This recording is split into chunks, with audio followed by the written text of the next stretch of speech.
वहीं छत्तीसगढ़ में बीजेपी ने 85 विधानसभा सीटों पर प्रत्याशियों के नाम पर घोषित कर दिए हैं। वहीं अब बीजेपी के घोषणा पत्र का इंतजार किया जा रहा है। माना जा रहा है कि हफ्ते भर के अंदर बीजेपी का घोषणा पत्र भी जारी हो जाएगा। बीजेपी घोषणा पत्र समिति के अध्यक्ष विजय बघेल ने कहा है कि सबसे अच्छा घोषणा पत्र होगा।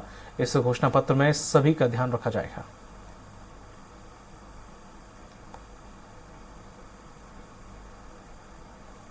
छत्तीसगढ़ सहित देश के कई अलग अलग राज्यों में चुनाव की घोषणा हो चुकी है। आचार संहिता लागू हो चुकी है। प्रदेश में 7 तारीख और 17 नवंबर को चुनाव होने।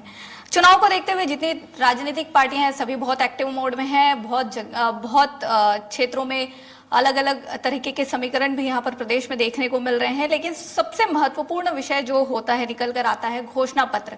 कोई भी राजनीतिक पार्टी अपनी जो जनता है उससे क्या कहना चाह रही है और आने के बाद जब वो सत्ता में रहेगी तो क्या काम करेगी।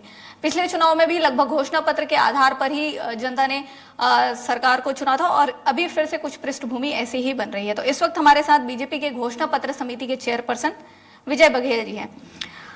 बघेल जी, बहुत बड़ी जिम्मेदारी, क्योंकि घोषणा पत्र बहुत महत्वपूर्ण होता है और आप लोग लगातार इस पर एक्सरसाइज कर रहे हैं। कब तक, कैसे और क्या? आपने पहले ही कहा कि ये महत्वपूर्ण है और जितनी जिसकी महत्ता होती है उस पर उतने विचार मंथन होते हैं ताकि हम अच्छा से अच्छा कर सकें।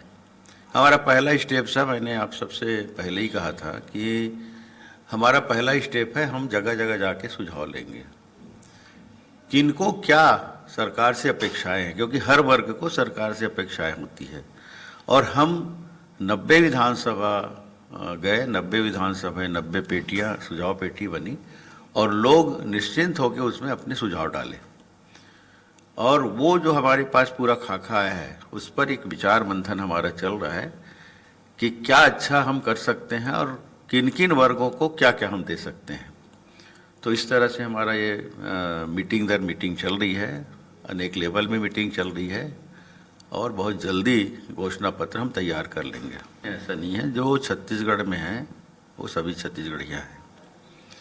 अब मन की बातें हैं कि हम किसको माने किसको नहीं माने। आज तो छत्तीसगढ़िया मुख्यमंत्री है ना, अपने आप को कहने वाला। क्या दुर्गति कर दी छत्तीसगढ़ का? क्या यही ऐसी छत्तीसगढ़िया चाहिए क्या? छत्तीसगढ़िया सभी हैं। अब ये ना बताए ये जो कांग्रेस के बैठे लोग हैं कि हम ही छत्तीसगढ़िया हैं, हम ही लोग ज़्यादा इसमें भागीदारी निभाते हैं। ऐसा कुछ नहीं है। यहाँ भी टिकट के जो मामले हैं उसमें कम ज़्यादा होंगे समीकरण के अनुसार, मगर जो जनता के भाव है, सर्वे होता है, बहुत सारी दृष्टिकोण से चर्चा, विचार विमर्श होते हैं, उसके आधार पर टिकट चयन होता है। आपके टिकट के सिलसिले में देखें तो आपको पाटन विधानसभा क्षेत्र ही दिया गया है, तो क्या कुछ ऐसा विशेष कि आमने सामने कराकर ही राजनीतिक द्वंद्व है उसको बढ़ावा दिया जाए? आपको क्या कुछ लगता है? ऐसा नहीं है, मेरा तो शुरू से रहा है। भूपेश बघेल जी का भी जन्मभूमि और कर्मभूमि वही है, मेरा भी जन्मभूमि कर्मभूमि वही है। उस दृष्टिकोण से हम लोग भाजपा और कांग्रेस में हैं तो निश्चित रूप से एक दूसरे से ही लड़ना है। अब पार्टी मुझे प्रत्याशी बनाए है, लेकिन विश्वास जनता के ऊपर, विश्वास वहाँ के हमारे कर्मठ जो कार्यकर्ता भाई बहन है, युवा साथी, उसके ऊपर पार्टी ने प्रदर्शित की है।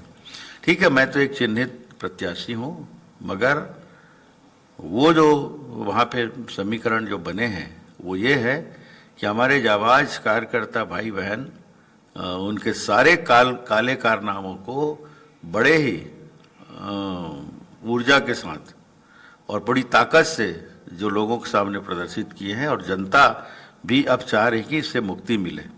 तो ये वातावरण वहाँ बना हुआ है। घोषणा पत्र समिति पर वापस आते हैं, कब तक आ जाएगा? क्योंकि बहुत कम दिन चुनाव को बचे हैं। नहीं, बहुत जल्दी आएगा और चूंकि चुनाव के तारीख डिक्लेयर हो गए हैं तो हम इसको बहुत जल्दी कर लेंगे। अब स्टेज दर स्टेज हम लोग उस ओर आगे बढ़े हैं।